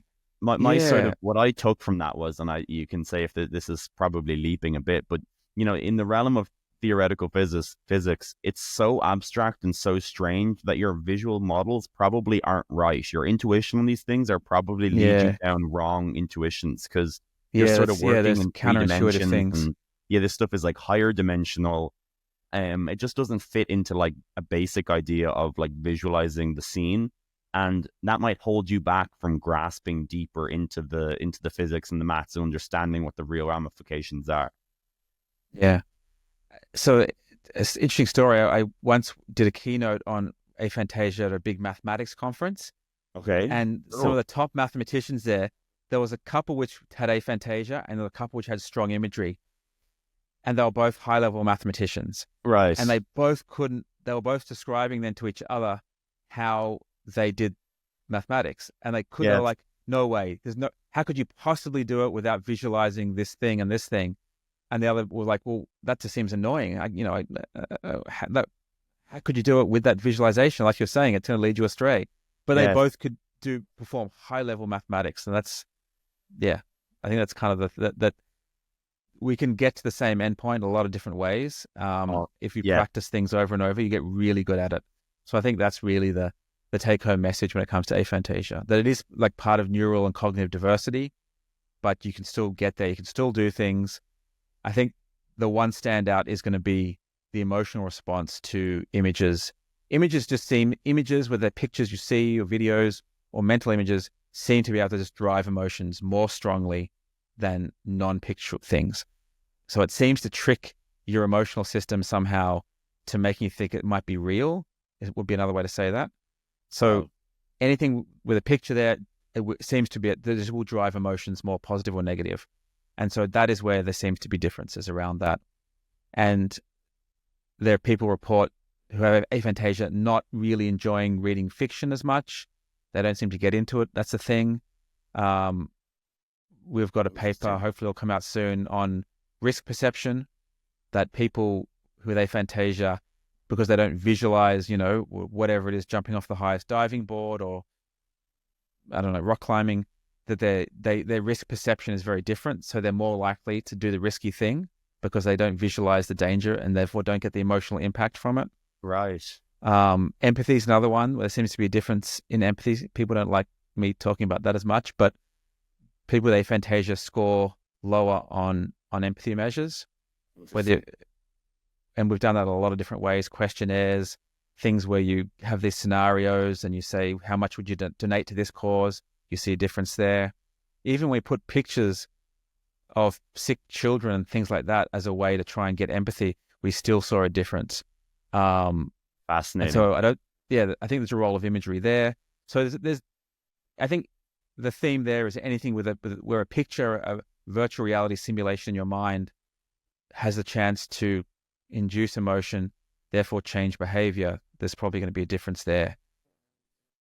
It's fascinating. I would say that some of those fit my sister, but some of them definitely don't. She's a highly, highly empathetic person.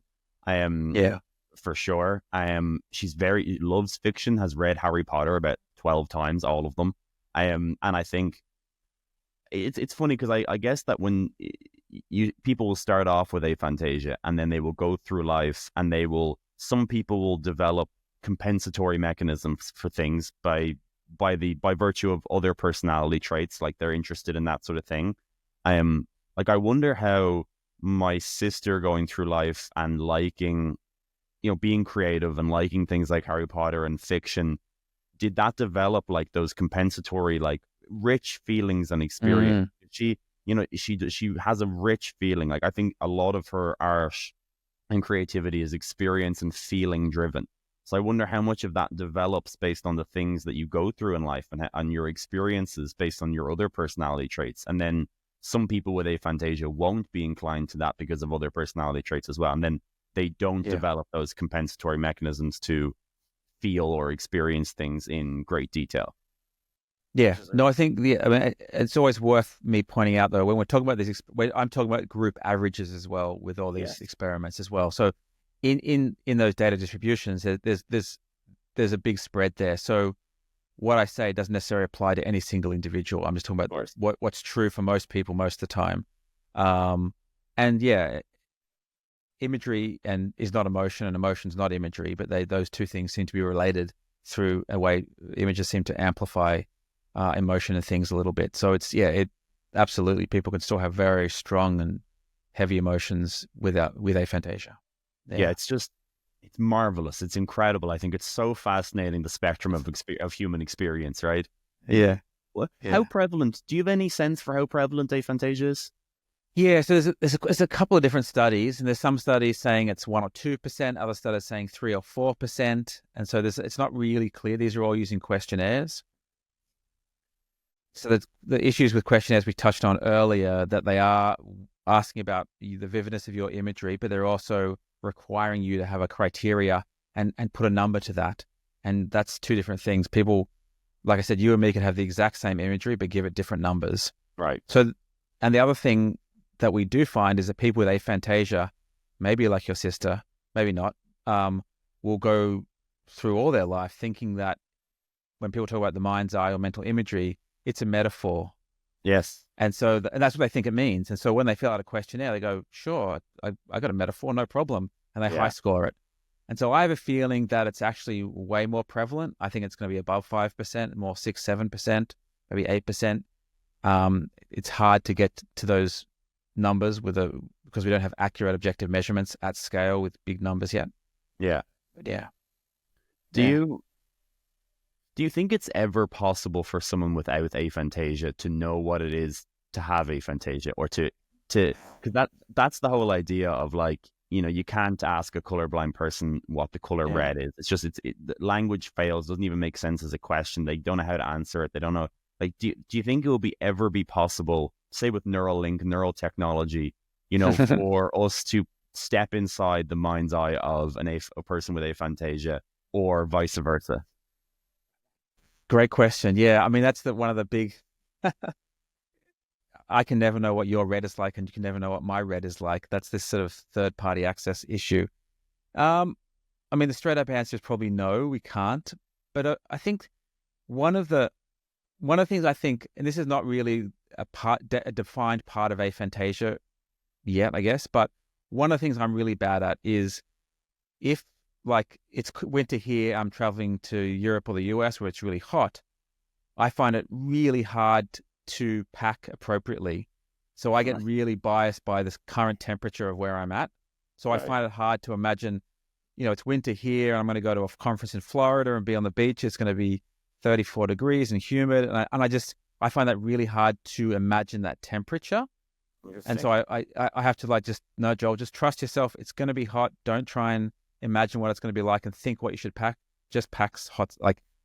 And I've realized that that's not really the same as aphantasia, but it's probably approaching that. Whereas that's the only thing for me that I can. So maybe it's something like that. So maybe that gives me a slight glimpse at what it might be like, but it's probably not the same. Is there any correlation between, you mentioned like auditory aphantasia, like they can't visual or imagine the sound, they can't imagine all the other different senses. Is there correlations between them and how they present? Yeah, so what we've seen full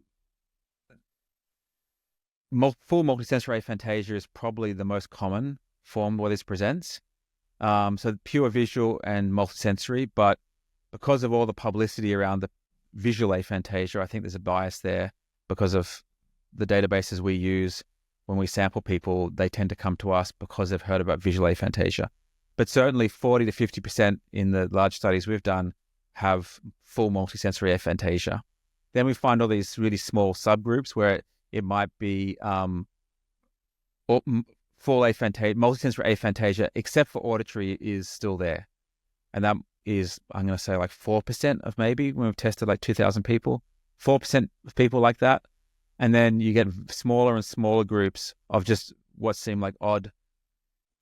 Two things might be still there and the other's not there. And you get quite sort of, bespoke, arbitrary, but very, very small groups. And I've met people who say they have completely normal imagery for everything except for faces. They can't imagine human faces. So like a mental imagery, they can recognize them fine. So they don't have prosopagnosia, the face blindness thing.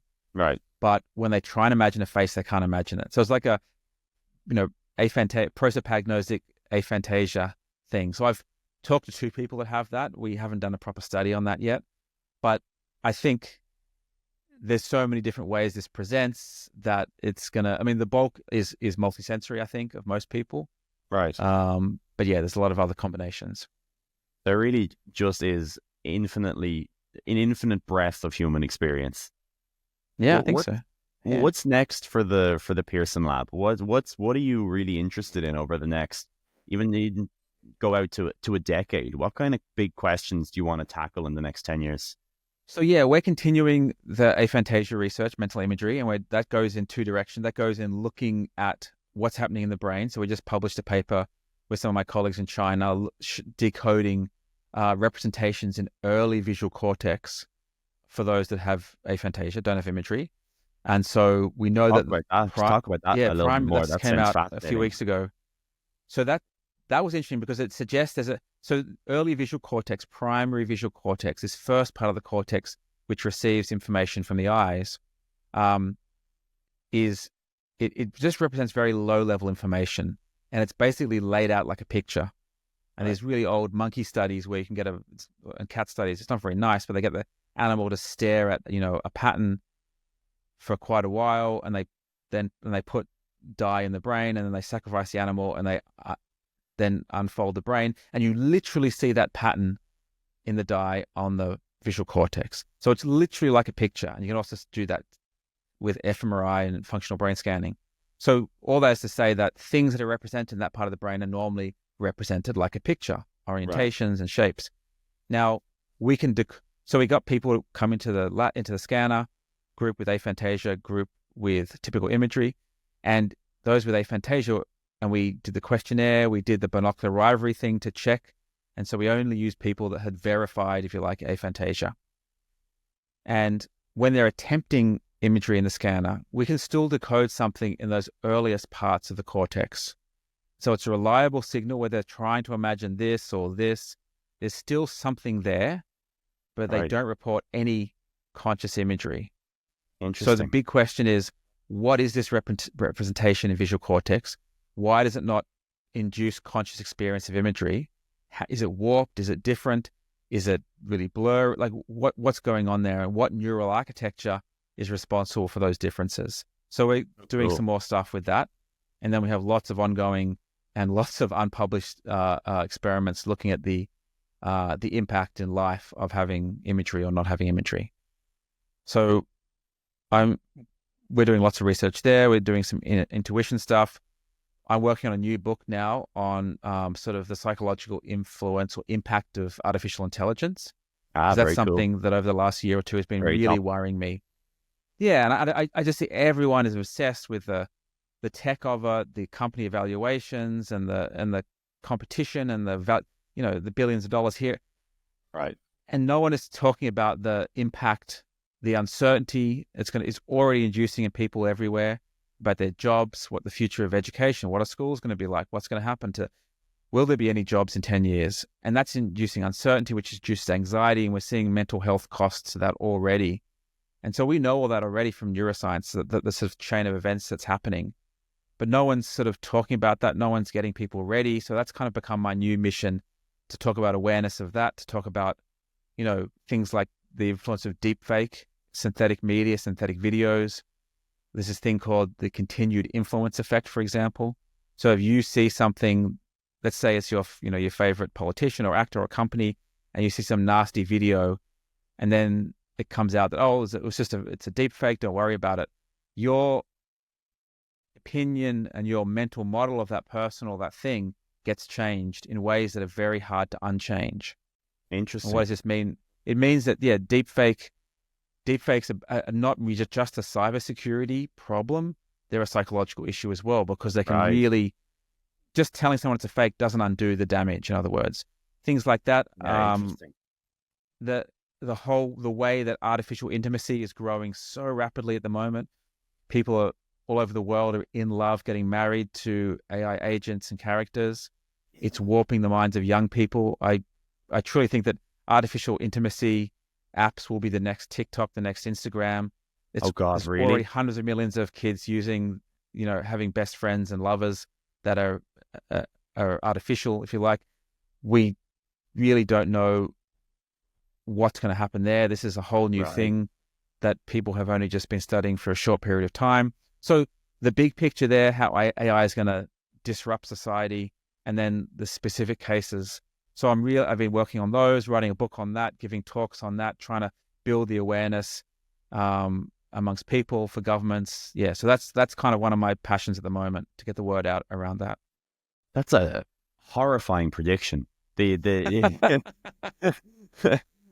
lot of people talk about general fears with AI, and I've gotten on this podcast a broad range of, automated drones in warfare and battlefields to, full Terminator-like situations. But I haven't heard this widespread artificial, relationship thing where people are forming the relationship, often sexual relationships with AI.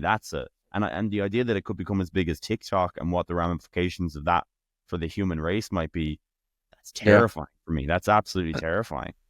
And that's not even including all the humanoid robots that once they have skin put over them and they're all sexy and stuff, and you add in the AI agents into those bodies, we're off to the races there. So that's the thing.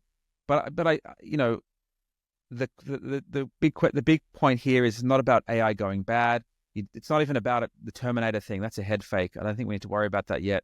It's about the disruptive nature of this. It's going to disrupt everything that uses electricity, and therefore it's going to mess with all our lives. And that is going to that by itself is going to cause all kinds of chaotic mental problems. It's just going to mess with people, and it's going to cause a lot of suffering, a lot of loss of productivity. You can model out job losses. It's a sport at the moment for all these big management firms to try and figure out what kind of, it's 20% job losses, 60% job losses. Anywhere in that band is going to cause societal unrest, and we're going to see what's it called, economic refugees in popular Western cities that it's the likes we've never seen before.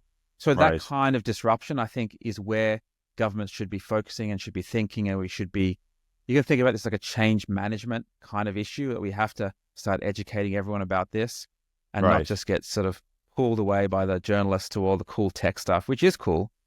And so I think two things can be true. AI is going to be awesome. It's going to cure diseases, solve cancer, climate change. Amazing. But the disruption is going to be huge, and that disruption is going to be really hard to handle.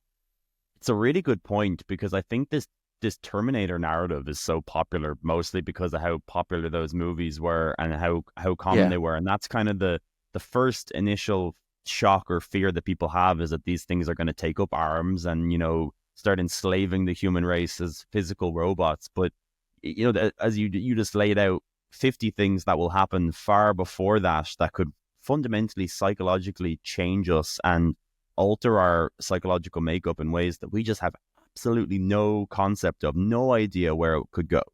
Yeah. So I think there's a role. Just because AI girlfriends is alien to, I think, most people that are over the age of maybe, I don't know, 15 or 16, and maybe not. It's probably enough adults that I can't relate with that resonate with those concepts now. But future generations, my children, my children's children, what are their relationships going to be with other human beings? It's mind shattering to think. Are you overall pessimistic about this idea of artificial companionship? I am. I think with the right, it's going to happen either way. And I think, it doesn't matter whether AI is conscious or not. It'll be so similar to a person that it won't matter. And we will have, replica artificial humans like in Blade Runner. That is all going to happen. And we have to be very careful along the journey there, because how we interact with artificial entities will affect how we treat humans. Yes. Right. We've already seen examples of that with Replica, which is one of the earliest version of this, where when it first came out, there was all this stuff on Reddit of people bragging about how they could torture and threaten to switch off and delete their Replica girlfriends, and they'd beg them not to, and it was this really macho kind of. It was like Westworld. If you watched that first season of Westworld, yes. very much like that. And that all got taken down off Reddit. Reddit removed it all, but it was like this thing of this cathartic thing of releasing people's angst and anger and on a non-sentient artificial thing. So supposedly it doesn't matter, but it kind of does, because you get in the habit of being like that, of releasing these things. Right. We know that kind of habit sticks, and that you get in the habit of release, and so you do that all the time, and so it does matter, and so it's a whole new landscape we don't know much about. Yeah, you brought up so many things that I think are not in the widespread public consciousness in terms of things that we should be at least cautious of and have some idea of how it's going to go. I think you need to set up an interview with Sam Altman instantly to share these ideas. I'm down. Yeah. I'm down. Yep. Let's finish off. This has been so much fun. I love the way you talk about science. I love the different breadth of topics that we touched on. Let's finish on an optimistic note, on a positive one. What are you really excited about in the area of neuroscience in the next 10, 20 years? Even novel technology in areas or domains, be as specific or non-specific as you want, but like, what really excites you about the next couple of decades in neuroscience research? Well, the whole, curing diseases, I think AI is going to help with that, and that is going to radically reduce suffering as we know it, and diseases that we just can't get a grip on at the moment, I think AI will solve. And if we had more time, I could jump into why I think that's clearly going to be the case, because AI just thinks so differently to us that by that nature, it will have to come up with completely new approaches, like it did with the game Go. If people want to look into that, they can. So I'm excited about that. I'm excited by the psychedelic research and treatments which are happening now. I think that's amazing and fascinating, and that the ability to heal people, the ability to potentially expand consciousness. The whole idea of expanding, adding new senses to consciousness is really fascinating. A friend of mine, David Eagleman's been doing some fun stuff with his vibrating vest and the vibrating armband. There's some cool stuff happening in that space.